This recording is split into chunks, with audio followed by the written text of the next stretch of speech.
magbabago. Dahil sa ito ay kinakailangan tayo na magtulong-tulong. Napaunlarin ang mahal nating bayan.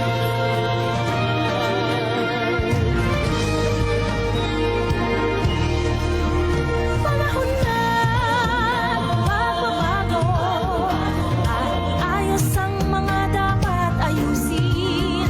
Dapat lang maging tungkulin ng bawat mamamayan dito sa atin. Ng pagbabago patungo sa pag-asenso, magsikap ng mabuti at nang guminhawa tayo. Bago malaki natin sa mundo at ipamalas ang bagong Pilipino at bagong Pilipinas.